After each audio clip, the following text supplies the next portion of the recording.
मैं हूं राजस्थान और मैं बात कर रहा हूं राजस्थान की राजधानी जयपुर सिटी में बसे आमेर की कहानी सुनकर बताना किसी लगी आमेर के कछवाहों का इतिहास की हम बात करते हुए आगे बढ़ते हैं। आमेर के कछवाहों का इतिहास। कछवाहों राजपूत स्वयं को भगवान रामचंद्र के पुत्र कुश का वंश बताते हैं।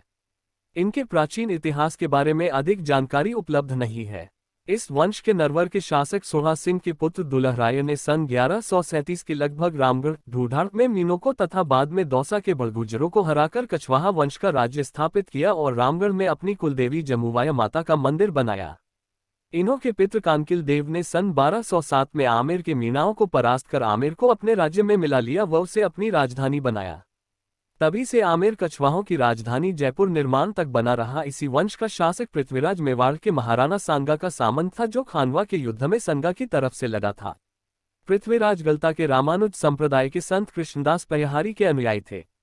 इन्हीं के पुत्र सांगा ने सांगानेर कस्बा बनाया। राजा भारमल सांगा के भाई भारमल ने 1547 में आमेर की गद्दी पर कब्जा कर लिया। इसने जनवरी 1562 में मुगल सम्राट अकबर से उसकी अजमेर यात्रा के दौरान चगताई खां की मदद से सांगानेर के निकट मुलाकात की तथा बाद में सांभर में जाकर अपनी पुत्री की शादी अकबर के साथ कर दी। यह बेगम मरियम उजमानी नाम से जानी जाती है। इसी ने बाद में सलीम जहांगीर को जन्म दिया। भारमल राजपुताना के पहले शासक थे जिन्होंने अकबर की अधीनता स्वीकार कर उससे अपनी बेटी ब्याही।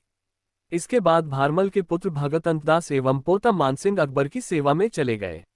राजा भगवंत दास राजा भारमल की मृत्यु के बाद उनके पुत्र भगवंत दास आमेर के सिंहासन बैठे और इन्होंने भी अपनी पुत्री का विवाह शहजाद सलीम के साथ का दिया। 1589 में इनकी लाहौर में मौत हो गई। आमेर के राजा मानसिंह राजपूतों का मुगलों के साथ सहयोग सन 1562 में प्रारंभ हुआ था। आमेर राजस्थान का प्रथम राज्य था जिसने मुगलों के साथ सहयोग और समर्पण की नीति अपनाई। आमेर के कछवाहा शासक राजा भारमल ने 1562 में अकबर की अजमेर यात्रा के दौरान वर्तमान सांगानेर के निकट अकबर की अधीनता स्वीकार की तथा बाद में साभर में अपनी पुत्री जोधाबाई की शादी अकबर से कर वैवाहिक संबंधों के माध्यम से मुगलों के साथ सहयोग की नीति का शुभारंभ किया। भारतमल राजपूताने के पहले शासक थे जिन्होंने अकबर की अधीनता स्वीकार कर उससे अपनी बेटी ब्याही। उनकी इस नीति का अनुसरण परवर्ती शासकों ने भी किया। राजा भारमल के पौत्र तथा राजा भगवंत दास के पुत्र कैव मानसिंह का सम्राट अकबर से परिचय 1562 में हुआ। मानसिंह का जन्म 2 दिसंबर 1585 को ग्राम मौजमाबाद में हुआ था। मानसिंह ने 1562 से जीवन पर्यंत 1614 तक मुगल साम्राज्य की सेनानायक, सूबेदार एवं मनसबदार के रूप में सेवा की थी। ये अकबर के सर्वाधिक विश्वस्त सेनानायक थे। मुगल सम्राट अकबर के समय जिन राजपूत शासकों ने मुगलों को सहयोग किया उनके मानसिंह का योगदान सर्वोपरि था। 1589 में इन्होंने आमेर का शासन संभाला। उनका अधिकांश समय मुगल साम्राज्य की सेवा में आमेर से बाहर ही बीता। महाराजा प्रताप से भेंटह बादशाह अकबर द्वारा महाराणा प्रताप को अपनी अधीनता स्वीकार करने की संधि करने हेतु जलाल खां कोची के बाद सन 1573 में कैव मानसिंह को भेजा, परंतु कैव मानसिंह महाराणा प्रताप को संधि के लिए राजी करने में असफल रहे। हल्दी घाटी का युद्ध 1576 महाराजा प्रताप को संधि करने हेतु राजी करने के सभी प्रयासों के विफल हो जाने पर सम्राट अकबर ने महाराणा प्रताप के विरुद्ध मानसिंह नेतृत्व में विशाल शाही सेना को 3 अप्रैल 1576 को अजमेर से मेवाड़ के लिए रवाना किया। मानसिंह शाही सेना के साथ मध्य जून 1576 तक मांडलगढ़ में डेरा डाले रहे।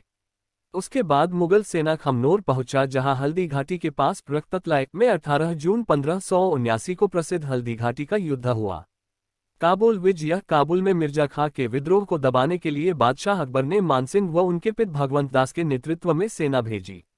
जून 1581 में बादशाह स्वयं भी काबुल पहुंचे तथा काबुल विजय की।